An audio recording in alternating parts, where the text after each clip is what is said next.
بسم اللہ الرحمن الرحیم۔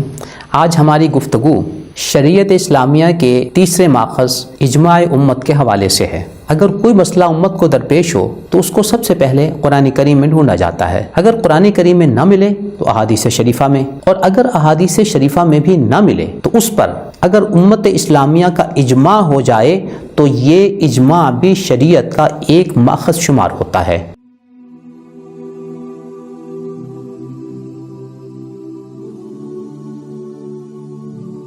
اس کی دلیل قرآن کریم کی مختلف آیات ہیں۔ آج ہم ایک آیت کے حوالے سے گفتگو کریں گے۔ سورہ نساء کی آیت نمبر 115 میں ہے وَمَن يُشَاقِقِ الرَّسُولَ مِن بَعْدِ مَا تَبَيَّنَ لَهُ الْهُدَى وَيَتَّبِعْ غَيْرَ سَبِيلِ الْمُؤْمِنِينَ نُوَلِّهِ مَا تَوَلَّى وَنُصْلِهِ جَهَنَّمَ۔ جو شخص رسول صلی اللہ علیہ وسلم کی مخالفت کرے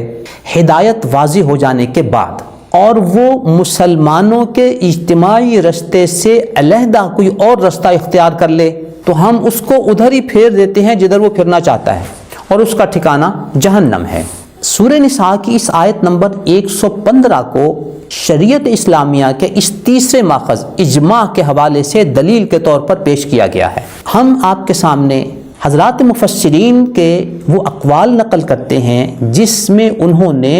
اس آیت کو ایک ماخذ کے طور پر اور دلیل کے طور پر پیش کیا ہے۔ مشہور مفسر امام جساس رحمۃ اللہ علیہ، جن کی وفات سن 370 ہجری میں ہوئی، وہ اپنی کتاب احکام القرآن میں سورہ نساء کی اس آیت نمبر 115 کے ذیل میں لکھتے ہیں مومنین کے رستے کی مخالفت کو نبی کی مخالفت سے جوڑ کر وعید سنائی گئی۔ یعنی پہلے وَمَن يُشَاقِقِ الرَّسُولَ نبی صلی اللہ علیہ وسلم کی مخالفت کا ذکر، اور پھر وَيَتَّبِعْ غَيْرَ سَبِيلِ الْمُؤْمِنِينَ مومنین کے رستے کی مخالفت کا ذکر، اور ان دونوں پر ایک سزا۔ اس کے بارے میں وہ کہتے ہیں کہ مومنین کے رستے کی مخالفت کو نبی کی مخالفت سے جوڑ کر وعید سنائی گئی۔ معلوم ہوا کہ مسلمانوں کا اجماع حجت ہے۔ آگے بڑھیے۔ امام سمرقندی، جن کی وفات سن 373 ہجری میں ہوئی، وہ اپنی کتاب بحر العلوم میں اسی سورہ نساء کی آیت نمبر 115 کی ذیل میں لکھتے ہیں یہ آیت دلیل ہے کہ اجماع حجت شرعی ہے۔ سورہ نساء کی آیت نمبر 115 دلیل ہے کہ اجماع حجت شرعی ہے۔ اجماع کی مخالفت مومنین کے رستے کی مخالفت ہے۔ تیسرے نمبر پر امام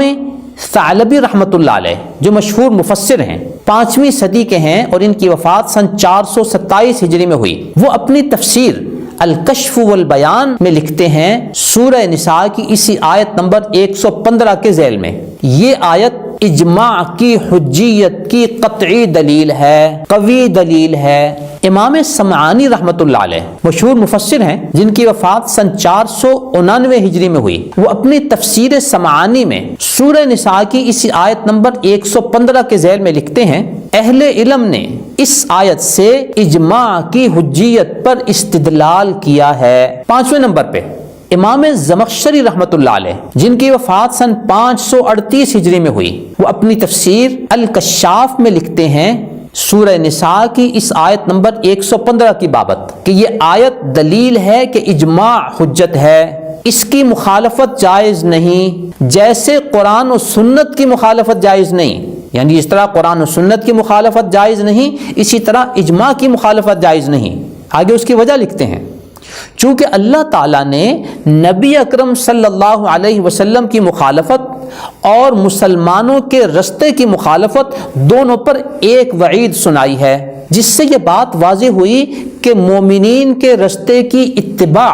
واجب ہے۔ مشہور مفسر امام رازی رحمۃ اللہ علیہ، جن کی وفات سن 606 ہجری میں ہوئی، وہ اپنی تفسیر مفاتیح الغیب میں سورہ نساء کی اسی آیت نمبر 115 کی بابت لکھتے ہیں اجماع حجت ہے، مومنین کے رستے کی مخالفت حرام ہے تو ان کے رستے پر چلنا واجب ہوا۔ یہ ان کا استدلال ہے اسی آیت نمبر 115 کے حوالے سے۔ 7ویں نمبر پہ امام قرطبی رحمۃ اللہ علیہ، جو مشہور مفسر ہیں، ان کی وفات سن 671 ہجری میں ہوئی، وہ اپنی تفسیر الجامع لاحکام القرآن میں سورہ نساء کی اسی آیت نمبر 115 کے ذیل میں لکھتے ہیں یہ آیت گو کہ اپنے پس منظر کے اعتبار سے چور کی بابت ہے، لیکن اس کا حکم عام ہے ہر اس شخص کے لیے جو مسلمانوں کے رستے کے مخالف چلے۔ یوں امام قرطبی رحمۃ اللہ علیہ نے بھی سبیل مومنین کی مخالفت کرنے والے کو اس آیت کے حوالے سے اجماع کی مخالفت کرنے والا اور سبیل مومنین کی مخالفت کرنے والا قرار دیا۔ 8ویں نمبر پہ مشہور مفسر امام بیضاوی رحمۃ اللہ علیہ، جن کی وفات سن 685 ہجری میں ہوئی، وہ اپنی تفسیر بیضاوی میں اسی سورہ نساء کی آیت نمبر 115 کے ذیل میں لکھتے ہیں، یہ آیت دلیل ہے کہ اجماع کی مخالفت حرام ہے، چونکہ سبیل مومنین کی مخالفت پر سزا کا اعلان ہے کہ نولیہ ما تولی ونصلہ جہنم۔ 9ویں نمبر پہ مشہور مفسر امام نصفی رحمۃ اللہ علیہ، جن کی وفات سن 710 ہجری میں ہوئی، وہ اپنی تفسیر مدارک التنزیل میں سورہ نساء کی اسی آیت نمبر 115 کے ذیل میں لکھتے ہیں، یہ آیت دلیل ہے کہ اجماع حجت ہے، قرآن و سنت کی طرح اس کی مخالفت جائز نہیں ہے۔ وجہ کیا بیان کرتے ہیں؟ چونکہ اللہ تعالیٰ نے نبی اکرم صلی اللہ علیہ وسلم کی مخالفت اور سبیل مومنین کی مخالفت کو اکٹھا ذکر کیا ہے۔ 10ویں نمبر پہ امام خازن رحمۃ اللہ علیہ، جن کی وفات سن 741 ہجری میں ہوئی، وہ اپنی تفسیر لباب التأویل میں سورہ نساء کی اسی آیت نمبر 115 کے ذیل میں لکھتے ہیں، اس آیت سے ثابت ہوا کہ اجماع حجت ہے۔ یوں 10 مفسرین کے اقوال آپ کی خدمت میں پیش کیے گئے جو سورہ نساء کی اسی آیت نمبر 115 کی بنیاد پر اجماع کو ایک دلیل، حجت اور ماخذ کے طور پر شمار کرتے ہیں۔ کیا تعجب کی بات نہیں ہے کہ دور حاضر کا ایک میڈیا اسکالر وہ اپنی کتاب مقامات میں دین کے ماخذ کے حوالے سے اجماع کو بدعت قرار دیتا ہے، وہ اجماع کو کہتا ہے کہ یقینی طور پر یہ ایک بے بنیاد نظریہ ہے، اور سورہ نساء کی اس آیت نمبر 115 جس سے مفسرین اجماع کے حجت ہونے پر استدلال کر رہے ہیں، وہ اپنی کتاب مقامات کے صفحہ 158 پہ لکھتا ہے کہ یہ استدلال بے بنیاد ہے۔ آئیے ہم اور آگے بڑھتے ہیں۔ 11ویں نمبر پہ امام ابن کثیر جو مشہور مفسر ہیں، ان کی وفات سن 774 ہجری میں ہوئی، وہ اپنی تفسیر ابن کثیر میں سورہ نساء کی اسی آیت نمبر 115 سے استدلال کرتے ہوئے لکھتے ہیں کہ امت محمدیہ کے اجماع کی مخالفت پر وعید نازل ہوئی ہے، جس سے ثابت ہوا کہ اجماع کسی غلط بات پر نہیں ہو سکتا، اور اس پر بہت سی احادیث شریفہ بھی موجود ہیں جن کو بعض علماء نے متواتر کہا ہے۔ امام ابن کثیر لکھتے ہیں کہ امام شافعی رحمۃ اللہ علیہ کا اس آیت سے استدلال کرنا ہے کہ اجماع حجت ہے، یہ ایک قوی استدلال ہے، لیکن تعجب کی بات ہے کہ دور حاضر کا میڈیا اسکالر کیا کہتا ہے کہ استدلال بے بنیاد ہے۔ آئیے 12ویں نمبر پہ مشہور مفسر امام ابو حیان، جن کی وفات سن 745 ہجری میں ہوئی، وہ اپنی تفسیر البحر المحیط میں سورہ نساء کی اسی آیت نمبر 115 کے ذیل میں لکھتے ہیں، امام شافعی وغیرہ نے اس آیت سے اجماع کی حجیت پر استدلال کیا ہے۔ 13ویں نمبر پہ محمد بن عرفہ مشہور مفسر ہیں، سن 803 ہجری میں ان کی وفات ہے، وہ اپنی تفسیر ابن عرفہ میں سورہ نساء کی اسی آیت نمبر 115 کے ذیل میں لکھتے ہیں، امام شافعی رحمۃ اللہ علیہ نے اس آیت سے استدلال کیا ہے کہ اجماع حجت ہے، اور یہ پکی دلیل ہے، چونکہ سبیل مومنین کی مخالفت کو نبی اکرم صلی اللہ علیہ وسلم کی مخالفت سے جوڑا گیا ہے۔ جب نبی اکرم صلی اللہ علیہ وسلم کی مخالفت حرام ہے تو سبیل مومنین کی مخالفت بھی حرام ہے۔ 14ویں نمبر پر مشہور مفسر امام نیساپوری رحمۃ اللہ علیہ نے، جن کی وفات سن 850 ہجری میں ہوئی، وہ اپنی تفسیر غرائب القرآن میں لکھتے ہیں سورہ نساء کی اسی آیت نمبر 115 کے ذیل میں کہ امام شافعی رحمۃ اللہ علیہ نے اس سے استدلال کیا ہے کہ اجماع حجت ہے۔ 15ویں نمبر پہ امام قاسمی رحمۃ اللہ علیہ، جن کی وفات سن 1332 ہجری میں ہوئی، وہ اپنی تفسیر محاسن التاویل میں لکھتے ہیں کہ اجماع حجت ہے۔ 14ویں 15ویں صدی کے ایک مفسر شیخ ابو بکر جزائری اپنی تفسیر ایسر التفاسیر میں لکھتے ہیں